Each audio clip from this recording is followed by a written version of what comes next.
welcome. We're at Stagwell Sports Beach here at Cannes Lions with Mr. Daniel Sturridge. How you doing? I'm doing great, man. Like yourself? Yeah, doing well, thank you. Good.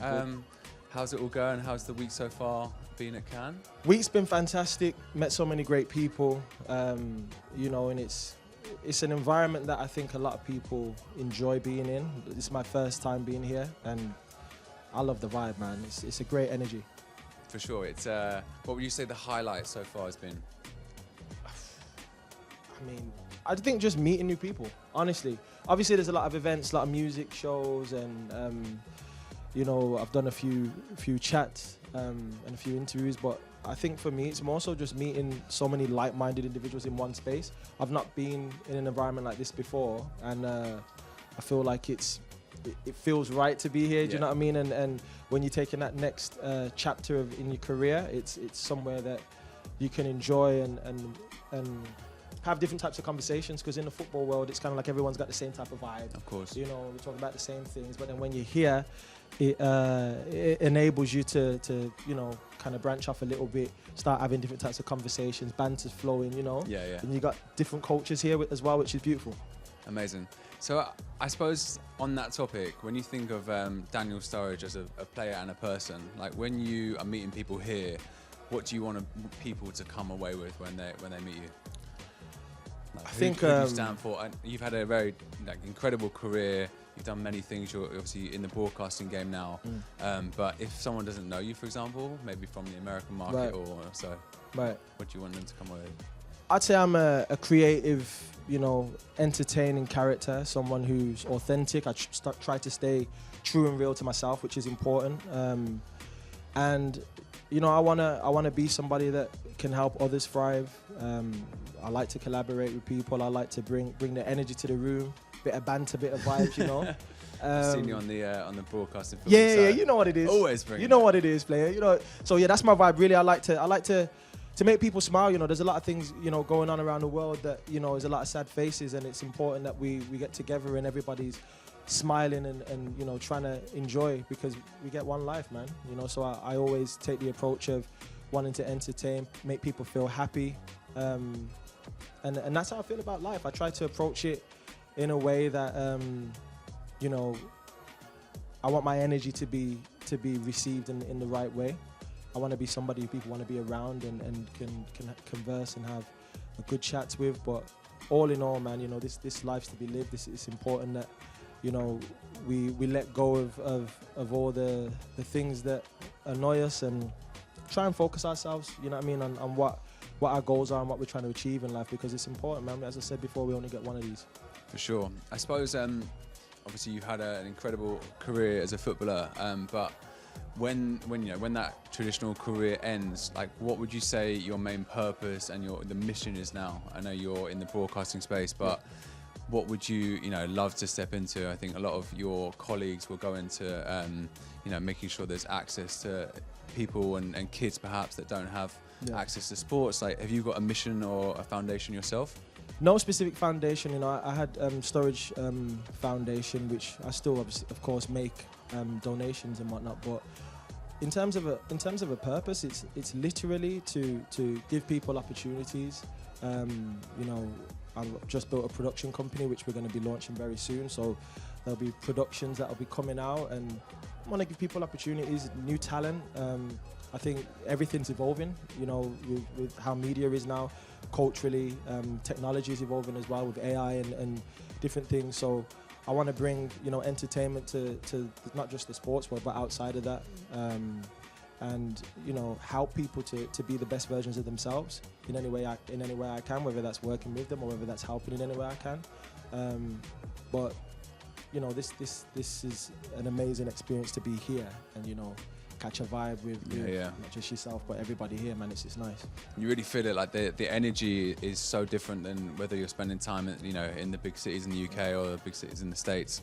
You're really feeling the energy from people, and you can connect, and the the hurdles are not there because everyone's doing their thing. Everyone's got different mission, but there's a lot of alignment as well in many ways. What I'll ask, Peloton are a sponsor of Liverpool, and obviously as a Liverpool player or ex-Liverpool player, how How has your health and wellness habits changed since you stopped playing the game? And like, have you continued to, look after yourself? I'm sure you have. But how do your rituals look today? You looked at me then as if you were saying that I've gained a bit. But I was just asking if that was the way the question was framed. Was I'm like, saying, have you upped your levels? Because obviously now the science behind things since when you were playing in the game, it's changed, right? You see a lot of these players now.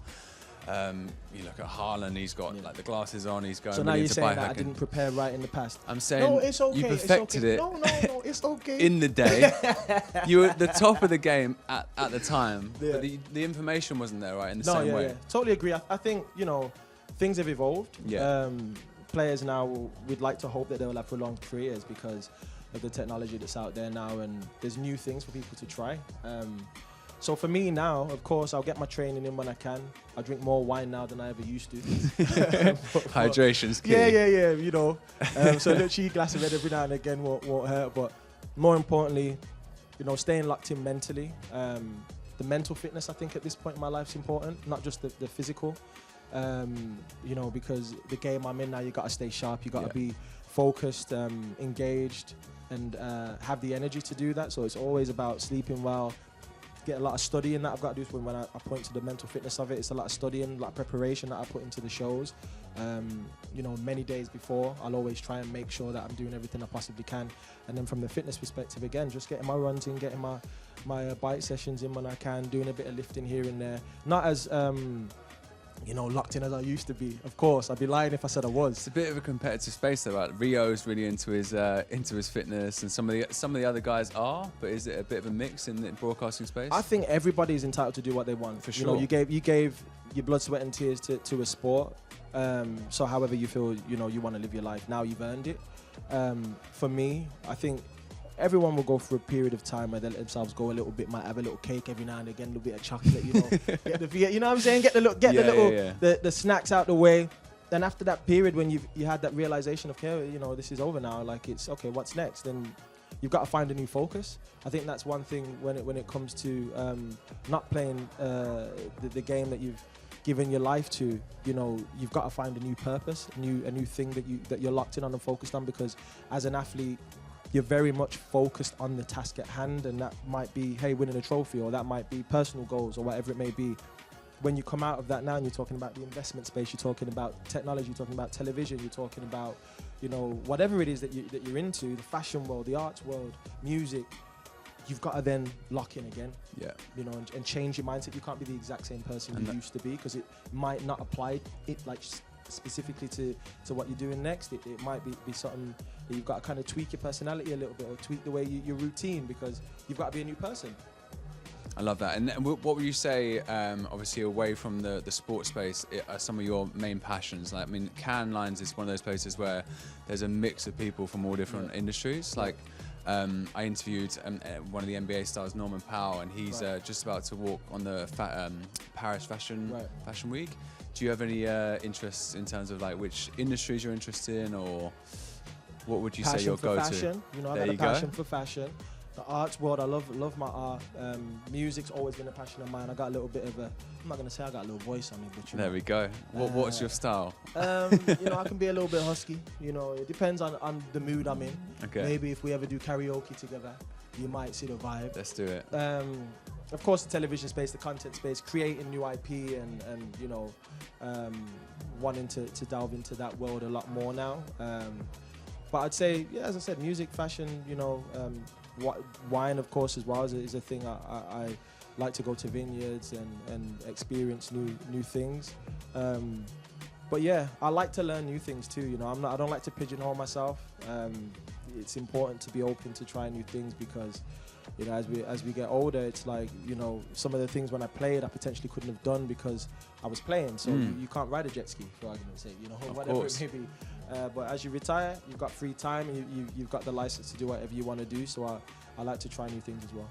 And final question, would you say, obviously your relationship with brands has evolved a lot? Obviously now you're not playing. Obviously in the day you would have been very tied to sports brands and brands that were associated to football. Would you say that now you obviously have the opportunity to chat to whoever you want? Yeah. Would you say that your vision and your goals have evolved a lot? I'd say so, but by the same token, you know, you have a specialized perspective, I would say, on sport, because you've dedicated your life to that. And then my other passions allow me to then have conversations, and it's about how your brand aligns with other brands too, and how authentic that is. I think this generation, you know, the younger generation specifically, they want that real authentic conversation. They, you know, see the way that brands are marketing things now, it's very different to how it was maybe 10 or 15 years ago. So things are changing in terms of the marketability and how people are putting their product out. So it depends. You got to be flexible, you know, and as long as you're someone who's open to talk and open to new ideas and open to create as well, then you'll be of value. So I like to try different things, but from a brand perspective, you know, when I was playing, for sure, it was so diverse, from, you know, headphones to maybe food brands, to drink brands, to recovery tech, whatever it may be. And now it's similar, you know. As you get older, you go through your career, you've experienced so many different things, so you have a wealth of knowledge that you can apply in different areas. So that's what I like to bring. Love it. All right, let's go for a quick fire finisher. Yep. So I'm going to say, who is the toughest defender that you face throughout your career, would you say? Toughest defender, I'd say probably Thiago Silva, or I'd say Chrissy Smalling, specifically because we trained together so much. Yeah. He just knew you. He just knew my skills. He knew which way you're going. He's just trying to do a skill, and he just knows where you're going. You're like, what's going on here? But Thiago is no, Thiago was serious. Thiago was serious. Real good. Yeah. All right, what's one song that would get you fired up? Peloton's all about very much about music, so we like to you know, playlist our workout. So if you had a workout track, you're like, I could play that and repeat for 20 minutes and do a solid workout. What would you go for? That is a tough question. Because it changes, you know. It depends on the mood, but I'd say 50 Cent if I can't. That's probably one, like, just off the top of my head, like, boom. That's the one, yeah. All right, and then one final one. What's one thing that you know, most of your fans don't know about you, other than you're a fashionista and you're a singer? What's one thing that you know, most of your following or your fans don't know too much about you? Is it like something that you, a passion, an interest, or something that you know, love doing that you don't publicly necessarily speak about a lot? Well, obviously, the reason why I've not spoke about it is because I don't want no one to know. Okay. There's so much.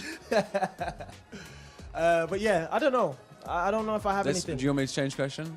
No, because I don't know if I have anything that's like people don't know. Yeah. I feel like everything I want people to know, they know already. There you go. You're an open book. Yeah. Love it. All right, so just to close out, one last question. Peloton community is all about fitness, helping people live longer, happier lives. Right. What's one message that you would say to a community like Peloton, of, you know, 3 million people around the world that are looking to live a longer, happier life? That's a deep question now. So now I gotta get philosophical in here. Let's do it. Close out and stop. I would say that don't cheat God. Don't cheat yourself. In the sense that when you have a gift and you have something that you can give the world, it's important to be dedicated to that. I think a lot of the time, everyone on this earth has a unique talent that they can, if they focus on that unique talent, they can achieve whatever they want it is through that. And then, so I always feel that it's important when you have that to not cheat like yourself and think like, oh, you know, I'm not going to apply myself right. I'm going to listen to the doubters, and the people are going to put me off from chasing what my dream is or what my goal is. I think everybody has a unique talent. They've been put on this earth to have that unique talent, and it's important to find out what that is and then lock in on it. And don't let anybody tell you that you're not good enough to do it, because you are. Love that. Thank you so much. That was incredible. It's good to see you. Have an amazing rest of your week here. So yeah, thank you so much.